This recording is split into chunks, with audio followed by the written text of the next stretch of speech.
Did you know that it is possible for any material to become magnetic?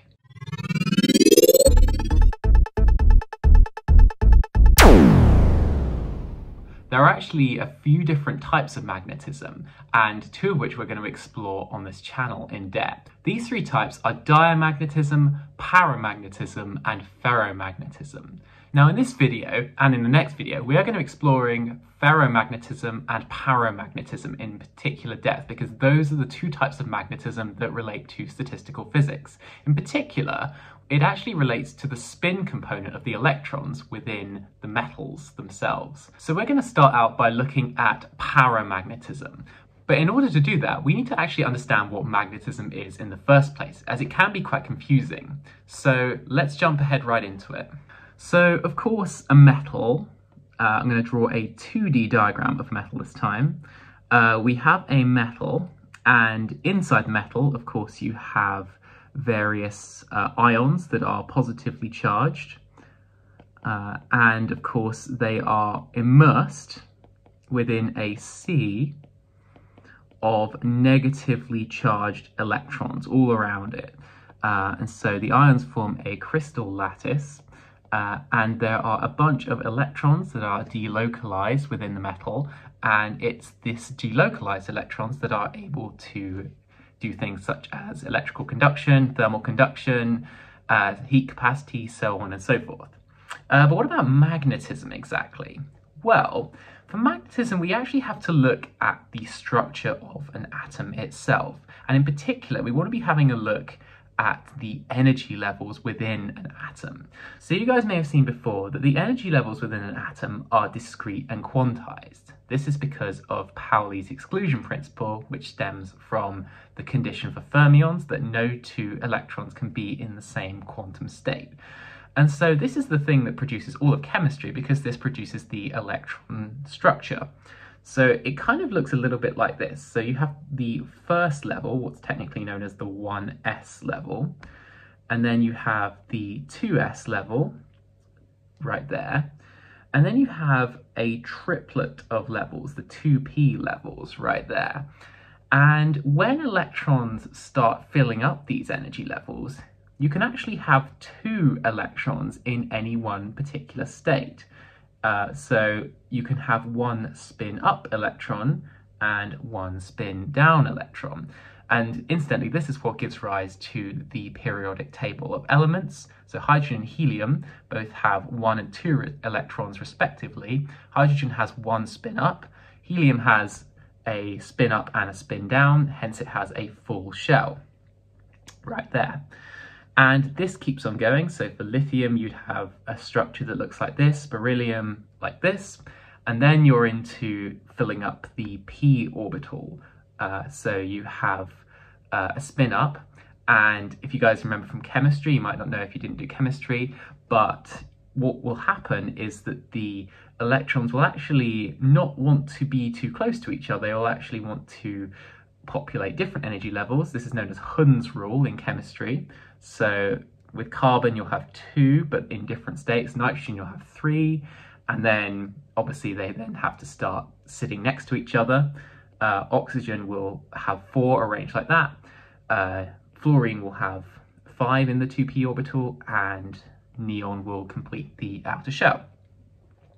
So how does this relate to magnetism, I hear you ask? Well, spin is in fact a measure of angular momentum within an electron. It's an intrinsic property of an electron. Now, it's not actually an electron spinning, but to be honest, for all intents and purposes for this video, you might as well assume it's just an electron that is spinning, because in classically, an ordinary charged particle spins, it generates what's known as a magnetic dipole moment.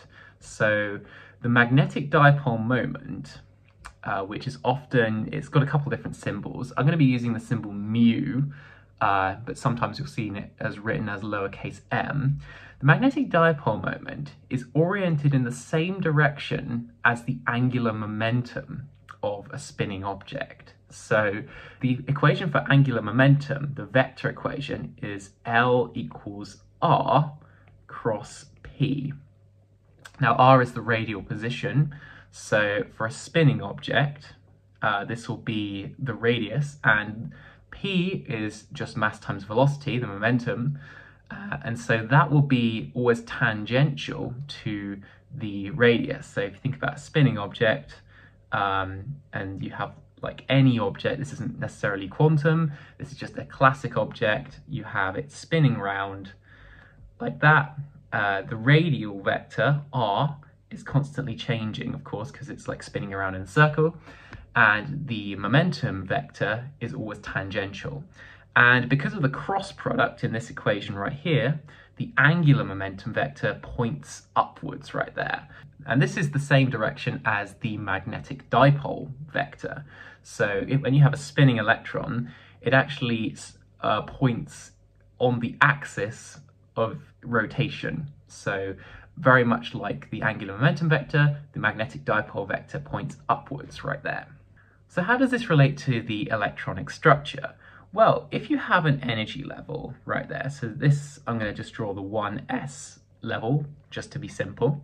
If you have an energy level, and you have an electron that's spin up, then this is going to produce a magnetic moment, because of course the electron is spinning, and therefore you have a magnetic dipole moment.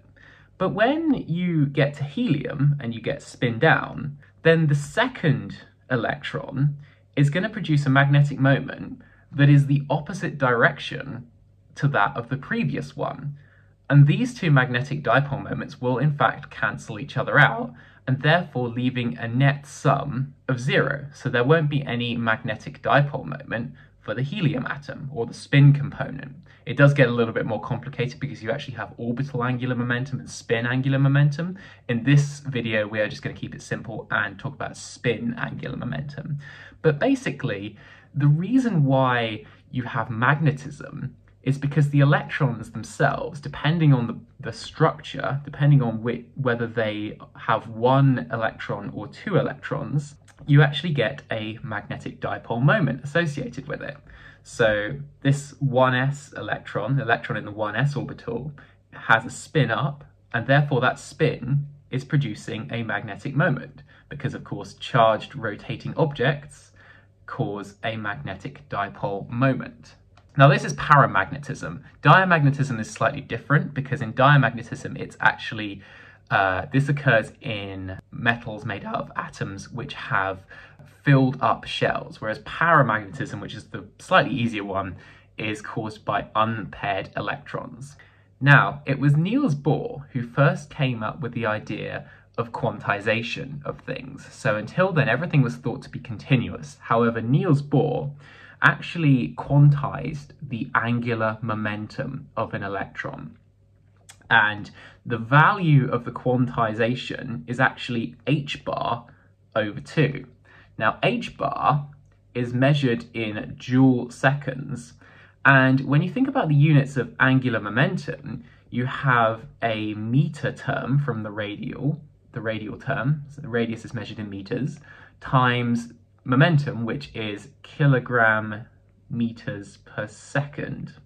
So when you multiply that out, you get kg m squared second minus 1.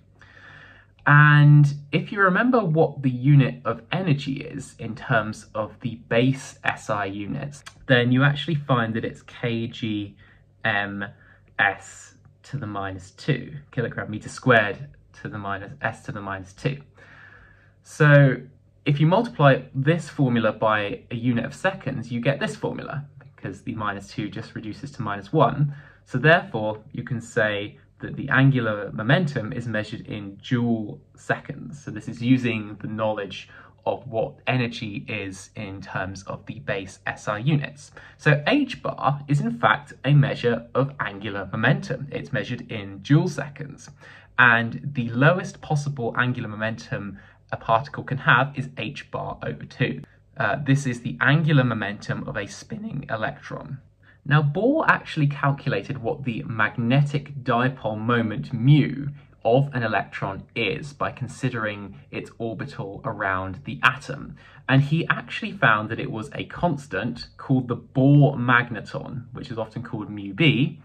and mu b has a value of 9.27 times 10 to the minus 24 joules per Tesla, right there. So this is what Bohr calculated the magnetic moment of an electron to be.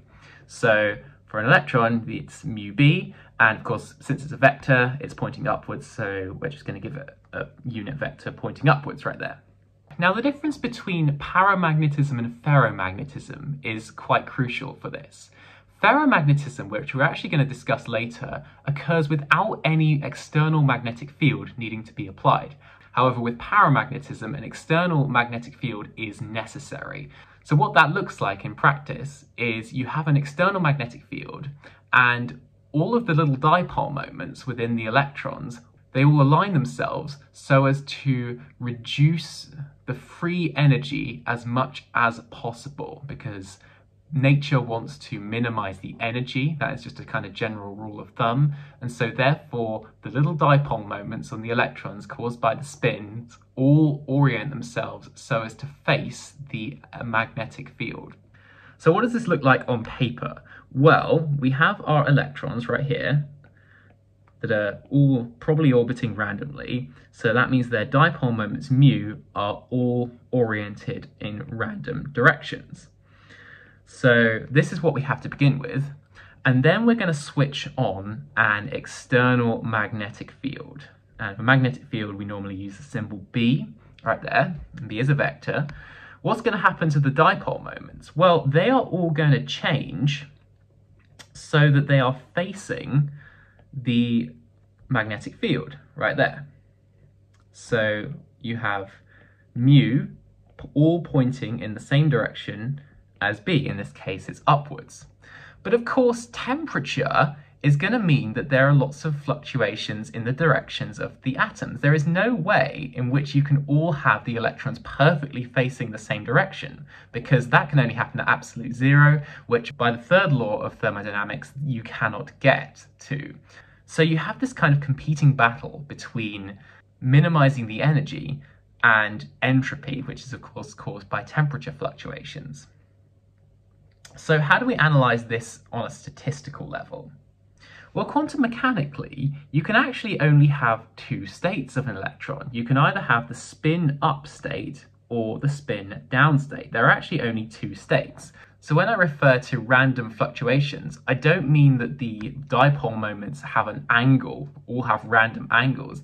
I mean that some are up and some are down, and they're constantly fluctuating between up and down. It's only at absolute zero when all of them are perfectly facing up, which you can never quite get to. But how do we analyze what are the proportion of electrons which are spin up and which are spin down? Well, as is often with statistical physics, we need to consider the energy levels within this system. Now, let's forget about all the electrons for now, and let's just think about the energy levels of one electron. And we're only considering spin, so we're not thinking about the 1s2, 2s2, those energy levels. That's the orbital component. We're only thinking about the spin energy levels. And if you think about it, when you have an electron in a field, so let's just have a look at this guy right here. When you have this electron in the field, its natural inclination is to face the direction of the field. So this is its natural inclination. But if you wanted to turn it around, you could then try and rotate it 180 degrees. So the dipole moment is therefore facing this way, right here. But this energy level is unstable. It's not minimizing the free energy. The free energy is U is equal to minus mu dot B right there.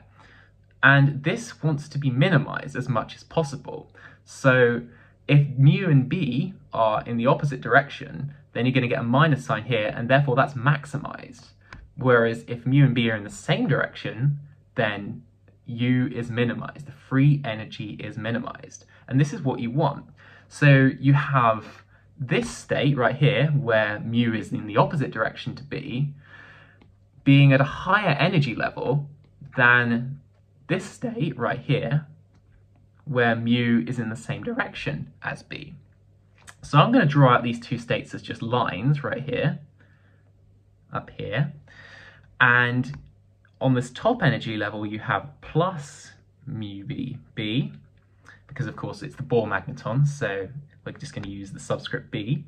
And then you have minus mu b as the lower energy level. And electrons would much prefer to be in this one than this one right here, which in this case, this would be the spin up, because of course I've drawn the magnetic field upwards, and this would be the spin down. So it's a bit confusing because it's the opposite to the sign.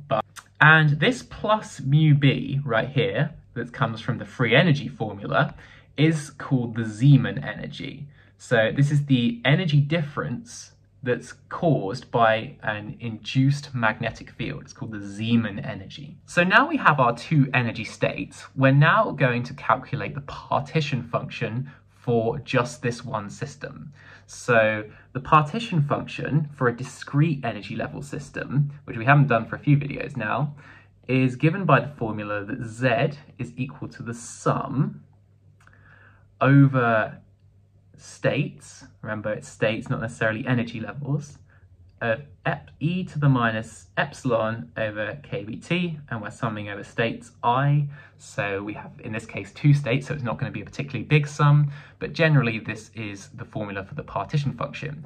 Now of course if we had degeneracy, we'd have to sum over energies, we'd have to use the degeneracy factor in order to sum over energies.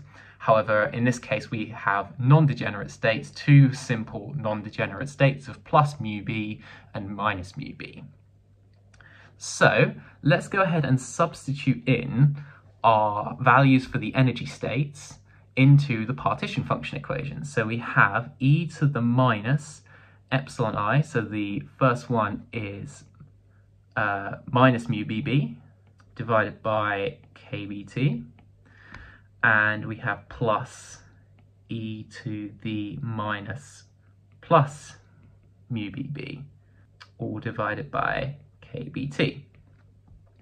And this is going to reduce to, this is going to be a couple of minus sign cancellations, so this is going to be e to the mu bb over kBt plus e to the minus mu bb over kBt.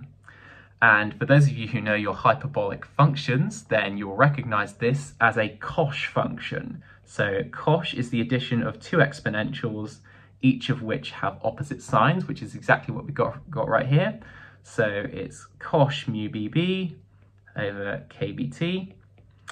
And in fact, we have to multiply it by 2, because that is the way that cosh is defined right there. So there we have our partition function for this two energy system. So it's 2 cosh mu b over kBt. Okay, great. So that is for one particle. What do we do for n particles? Well, if we assume, and this is a bit of an assumption I know, and we're actually going to address this assumption later because it turns out this assumption isn't true. If we assume that the particles don't interact and are independent with each other, then we simply use the relation that for n particles, it is simply the partition function for one particle raised to the power of n. So all we have to do is raise this to the power of n, and then we have our n particle partition function. So that would be 2 cosh mu b over kBt, all of which raised to the power of n right there. So that is our n particle partition function right there. Now what we normally want to try and calculate when we're thinking about magnetism is a quantity known as the magnetisation. Now the magnetisation is basically the result of what happens when you apply an external magnetic field. So you apply a field, and what happens is that the material becomes magnetized, which means that there is a significantly measurable bias in the direction of the magnetic dipole moment. So the magnetic dipole moment has a strong favour for pointing in a certain direction. Now we define the magnetisation M as being proportional to the magnetic field, which you'll often see written as H. And the constant of proportionality is known as the magnetic susceptibility, which is often given chi. So for a simple system, chi is just a scalar. However, if you have what's known as an anisotropic material, basically means it's not the same in every direction, then chi will in fact be a very big matrix or a tensor or something. But we're only going to consider the case where the magnetization is directly proportional to the field applied. Now, you may be wondering why I'm writing H rather than B. Am I not normally writing B? Well, H is in fact known as the magnetic intensity, and H and B are very similar quantities, in fact. They're in fact related by the magnetic permeability, not to be confused with the dipole moment. This is now permeability multiplied by B, right there. So H is in fact independent of the material, whereas B, the actual measured magnetic field strength, is dependent on the field, whereas H in fact actually isn't. So how do we relate the magnetization M to the magnetic dipole moment? Because of course the magnetic dipole moments are what's actually causing a magnetization. Well, if we take the average magnetic dipole moment on average over all of the various different electrons, the millions and millions of electrons that are in our system, and we average it out, then we'll actually get the magnetization. So I'm going to write that the magnetization M is equal to the number of particles in our system multiplied by the magnetic dipole moment mu right there. Now, technically, this should be normalized per unit volume. This, in fact, right here is the magnetization per volume right there, but we're actually just going to not worry about that too much right now. We're just going to consider the fact that this is the big macroscopic magnetization, and it's a result of all of the little dipoles averaged over a certain field. So this is in fact the average magnetic dipole moment orientation. But I said before that the magnetic dipole moment is intrinsically related to the spin. So what I'm going to write is that the average magnetic dipole is equal to the Bohr magneton of the electron multiplied by the average spin direction. So this kind of makes sense when you think about it. So this is just a scalar right here, but of course the thing that we're really interested in is the direction. Now you can have, say you have lots of different dipole moments oriented like this. They all have the same magnitude, mu b, but because they're all facing in different directions, you're not going to get the maximum magnetization, mu. So what we're actually going to do is we're going to average over spins, which we know that there are only two states for.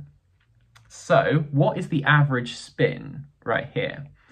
Well, the average spin, the way in which you calculate an average, is simply by summing over each of the different options, mu, so that would be sigma I, multiplied by the probability of each option.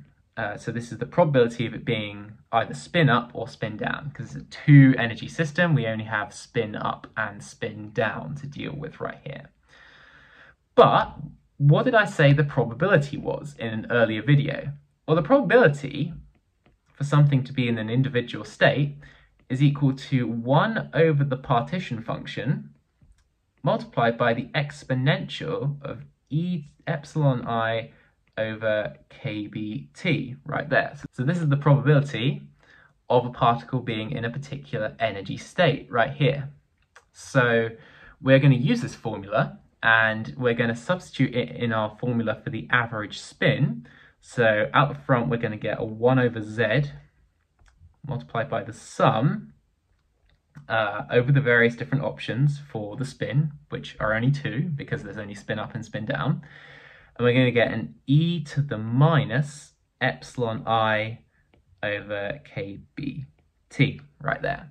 So let's go ahead and substitute in our various different options, which are only two. So spin up, sigma is actually 1 for spin up. So it's plus 1 if you have a spin up and minus 1 if you have a spin down.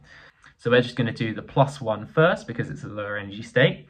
So we're going to have plus 1 multiplied by e to the minus epsilon I, which is plus mu bb. So you're going to get a minus sign because of the minus sign there, over kBt, And then that's the first term. So for our next term, we're going to have a -1 for the other state. So that's the spin down, multiplied by e to the minus mu bb over kbt. Right there. And those are our only two states, so it's a fairly straightforward sum.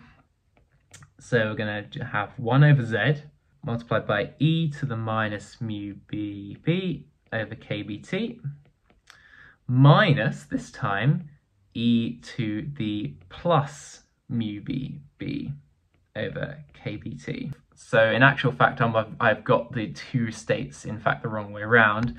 This is the +1 state, but of course it is the lower energy level, so therefore this should be minus mu bb and this should be plus mu bb right there.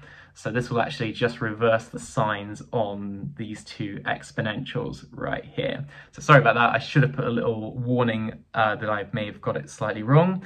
So let me just redefine what sigma is. So sigma is -1, the spin up, and +1 for spin down, simply because of the fact that spin up is the lower energy level. I should have really drawn the magnetic field the other way around, but I hope that makes sense.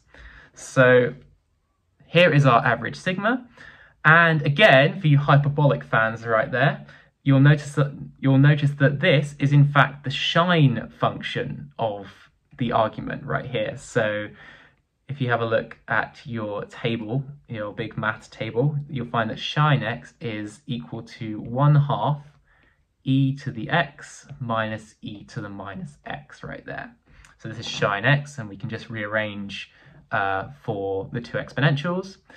You're going to get 1 over z times 2 times the sine hyperbolic of mu bb divided by kbt, right there.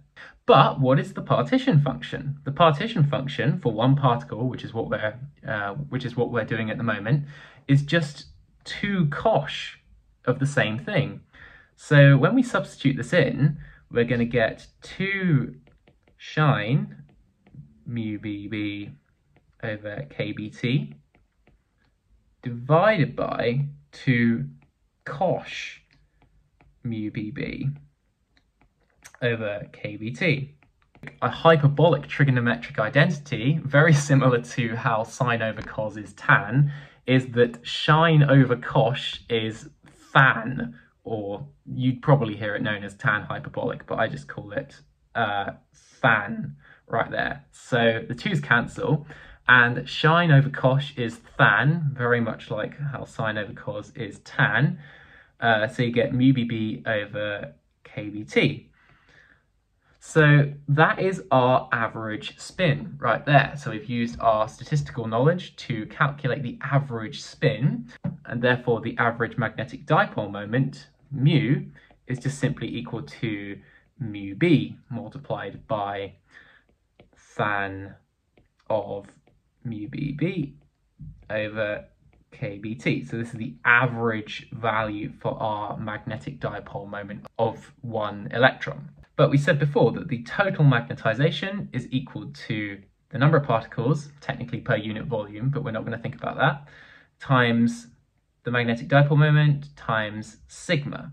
Well, we've already multiplied it by the magnetic dipole moment to get the average magnetic dipole moment. And so all we need to do to get the magnetization, m, is simply multiply this by n, the number of particles. So we're going to get n mu b tan hyperbolic mu bb over kbt right there.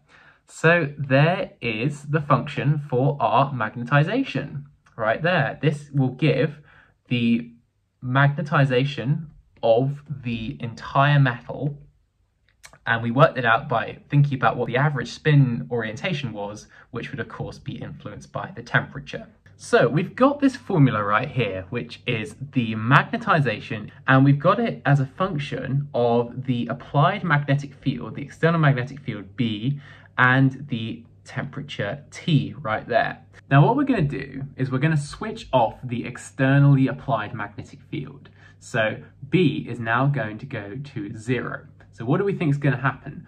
Well, you'd expect from this relationship that we've just derived that when B goes to 0, then M will go to 0.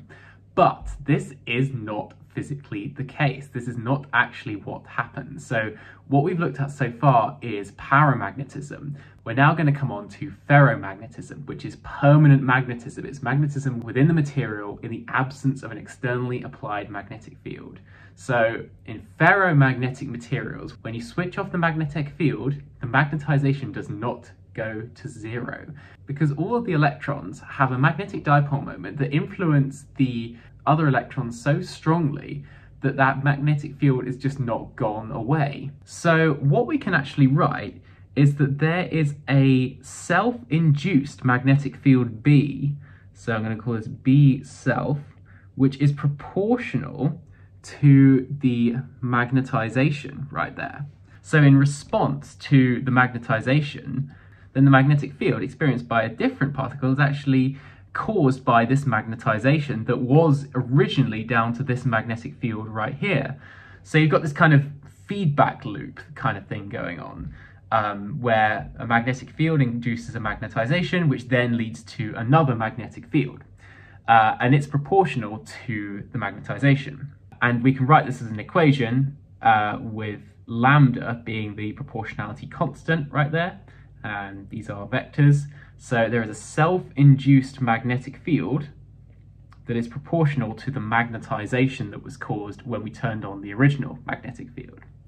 So what we can write, if we've still got the magnetic field switched on, we can actually write that the total B field, so this is going to be the sum of the external one, which is what we had before, this is the one that we used up in this equation right here, plus the self-induced magnetic field, which was caused by the magnetization. So what we're going to do is we're going to substitute in to the magnetization equation the total magnetic field, which is now being experienced by all the electrons within the metal. So we're going to have n mu b times hyperbolic tan of mu b. Now instead of b, we're going to get the external, which is what we had before, plus the self-induced, which we said was proportional to the magnetization itself.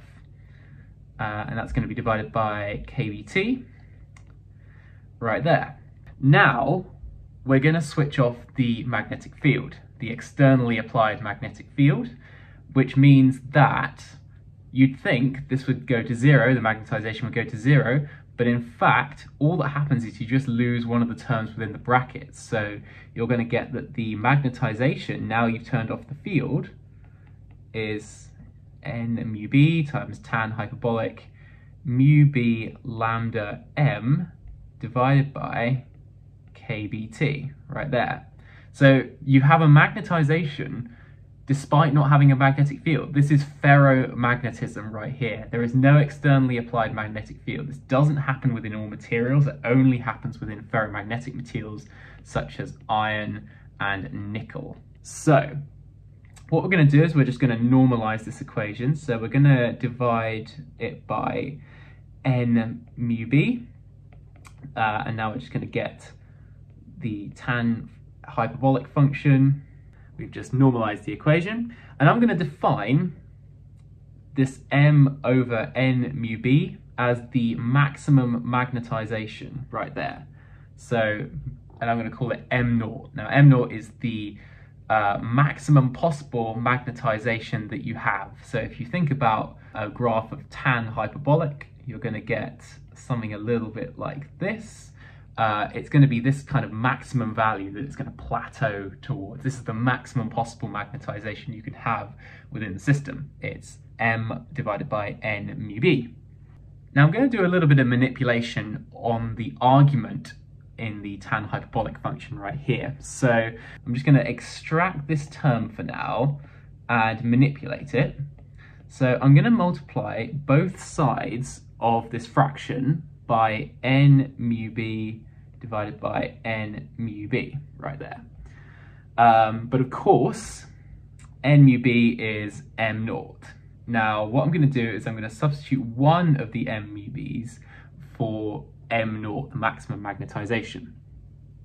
So this is going to be equal to mu b times lambda m. I'm going to leave this n mu b alone on the numerator, but with the one in the denominator, I'm going to substitute that with m naught. Sorry, mistake right there. This should be m over m naught right there. M naught is the maximum magnetization. Yeah, I will have put a correction right there like I normally do. So n mu b equals m naught, and as you can see, we have an m over m naught, which I'm just going to separate for now. So m divided by m naught times the rest of this, which is mu b lambda n mu b divided by kbt. So this n mu b I'm now going to couple up as m naught. And now you can see we basically just have a whole bunch of constants. We've got the Boltzmann constant, we've got the Bohr magneton, and this lambda. And m naught is, in this sense, a constant. We want to find out what's going to happen when you vary the temperature. So this collection of terms right here, you can actually define as a temperature term, because m naught and m have the same dimensions. So this term divided by t must equal 1, because the argument inside a tan hyperbolic function, or any function like sine or cos, has to be 1. So I'm going to define Tc, and I'll get to what the c means in a sec, as equal to mu b times lambda m naught divided by kb, right there. Now we're going to substitute this, so m over m naught, and instead of writing this, I'm just going to simply write Tc over T right there.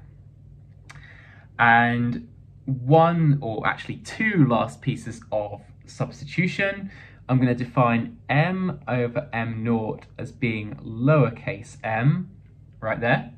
And I'm going to define T over Tc as lowercase t, right there. So lowercase m and lowercase t are basically dimensionless quantities which do represent temperature and magnetization, but basically we've just made them dimensionless such that we can do a little bit easier mathematical manipulation. So with all this right there, we can see that this equation is simply going to become m divided by t, lowercase m divided by lowercase t. So let's use all of these substitutions and swap them back into our equation for the magnetization right here. So m divided by m naught, we said was lowercase m. So that's going to be this term right here. It's just going to become lowercase m. And we're going to get our tan hyperbolic function. And we found that this ratio right here, this fraction, just simply became m divided by t, right there. So we've simplified this equation, looks a bit better now, kind of less constants and stuff floating around. M is equal to tan hyperbolic m over t.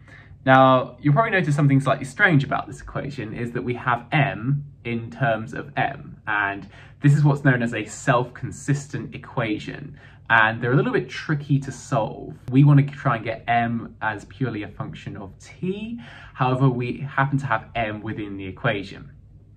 So how do we approach this? So what I'm going to do is I'm going to draw a graph right here, and along the x-axis I'm going to plot the magnetization m right there, and along the y-axis I'm actually going to plot two different functions right here. The first function I'm going to plot is this tan function, tan hyperbolic function, which is going to look something a little bit like this. So of course we have this scaling factor 1 over t right there in the tan function, but basically you're going to get a curve that looks like this. This is the tan function. Bearing in mind this is for a particular value of t right there. So t is a parameter that we're going to be able to change. We're not graphing t yet. This is what we're trying to do, but we are at the moment just setting t as a constant and asking ourselves, what does the function look like? Now I'm also going to plot just the function m. So what do I mean by that? Well, if you think about the y equals x curve, we just get a straight line. This is the equation y is equal to x. So if in this case we're going to plot the equation for f of m, which was tan h of m, but we're just going to plot basically it against itself. So what we're going to get a straight line right here.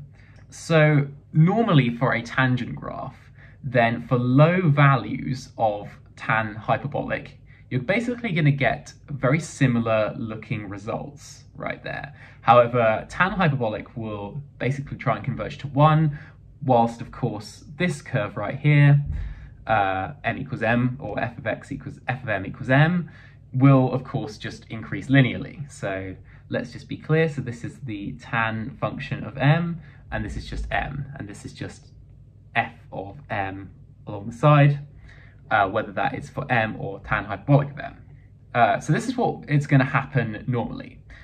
Now, what happens when we increase the value of temperature right here, or dimensionless temperature?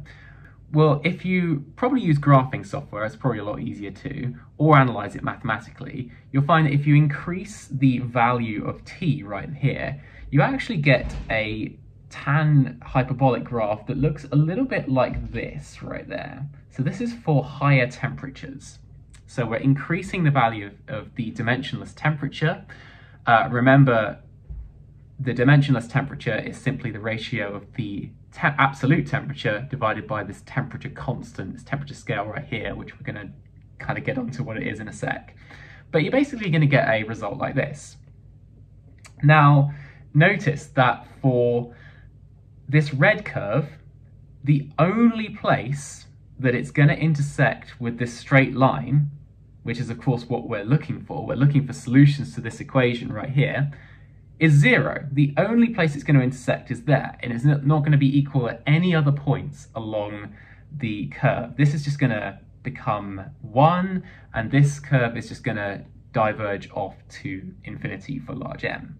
So we're not going to get any solutions for this equation for values of t that are greater than 1.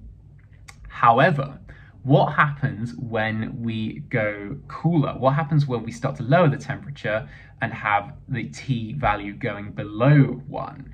Well, if the hotter curve went downwards, then we can kind of easily see that the cooler curve will probably do something a bit like this right here. So it will still plateau at 1. However, as you can see, there will be a point right here where the solution line, which is the f of m equals m, will actually cross with the tan hyperbolic line for the cooler graph, that is. So let's just label this. So we've got for lowercase temperature equal to 2, say, for example, and this white line is for lowercase temperature is equal to 1. You're going to get it just on the cusp. But for any temperature that's less than 1, then you're going to get a point where it crosses with this curve right here. And it's going to vary depending on what the value of temperature is.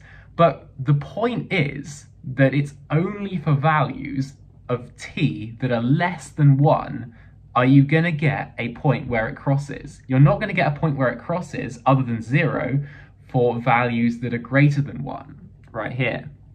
Now, what does this mean physically? Well, this means that for temperatures that are lower than this Tc that we've defined, then there will be a finite positive temperature where you will have permanent ferromagnetism induced within the metal. But you will not have that unless you have it below Tc. So now I can finally reveal what Tc is. It's the critical temperature below which you can have spontaneous ferromagnetism. Ferromagnetism can occur within this substance below the critical temperature. However, if it's above the critical temperature, there will be no solutions for self-induced magnetization. And so therefore may have a paramagnetic material, but you won't have a ferromagnetic material, which is a permanent magnet. And that is the key point. You've got to be below the critical temperature, otherwise you will not have ferromagnetism occurring. You will not have a solution for the magnetization as a function of itself unless you are below the critical temperature. So let's find out what happens when we go below the critical temperature. So we know that the only solution for lowercase m at temperatures above the critical temperature is that m is equal to 0. So that's the only solution. There is no magnetization is possible, no self-magnetization is possible for temperatures that are above the critical temperature. But what about below? Well, to find that out, what we're going to do is we're going to do more Taylor expansions, which I'm sure you guys absolutely love at this point. And we're going to try and expand at first tan hyperbolic x. However, we're then going to substitute in the argument m over t afterwards. But what do we get when we expand tan hyperbolic of x right here? Well, tan hyperbolic of x is equal to e to the x minus e to the minus x divided by e to the x plus e to the minus x. Because of course it's just sine over cosh, and the 2's cancel out in the e's, so you end up with this equation for tan hyperbolic of x. So we know how to expand e to the x, so let's go ahead and do that. So we're going to get e to the x is equal to 1 plus x. Now normally I'd stop here, however, you actually need to go beyond the first order approximation. So we're actually going to go to the second, and we're also, believe it or not, going to go to the third right here. So we have to go quite a long ways for this one. So that's the Taylor expansion for e to the x. For e to the minus x, it's going to be almost exactly the same, except the signs are going to alternate. So we're going to get 1 minus x plus x squared over 2 minus x cubed over 6 right here, because 3 factorial is 6. So now we're going to go substitute in both of these expansions into the formula for tan right here. So we're going to get 1 plus x squared over 2 plus x cubed over 6. And that's all going to be subtracted from the expansion of e to the minus x, which is 1 minus x plus x squared over 2 minus x cubed over 3. And this is all going to be divided by the denominator, which is almost exactly the same. So I'm just going to go and copy and paste in these, except change it to a plus. And you can see a bunch of cancellations are going to occur. So what are we going to be left with on the numerator? Well, the 1's are going to go, as you can see, 1 minus 1. The x squareds are also going to go, so we're going to have plus x squared but minus x squared. And all we're left with is going to be x plus x, which is 2x. And we're going to be, oh, that should be a 6 right there. We're going to have x cubed over 6 minus x cubed over 6, which is going to be plus x cubed divided by 3. So we're going to be left with the, if you like, odd parity terms in the numerator. What about the denominator? Well, as you can see, the opposite's going to happen. We're actually going to be ended up with the even parity terms in the denominator, because the 1 is going to add with the 1, however the x is going to cancel with the x. So we can remove the 2 x's, and we're going to remove the x cubes as well, and that should also be a 6. What are we going to get in the denominator? Well, we're going to get 2 plus x cubed over 2 plus x cubed over x squared over 2 plus x squared over 2 is going to be x squared. We can simply divide all this by 2 right here, so we're going to end up with x plus x cubed over 6 divided by 1 plus x squared over 2. So that is our third order approximation for tan hyperbolic of x right there. So it's still looking a little bit complicated, and we are going to use yet another approximation. I'm very sorry to say, we do love our approximations in physics. We are actually going to expand this denominator right here.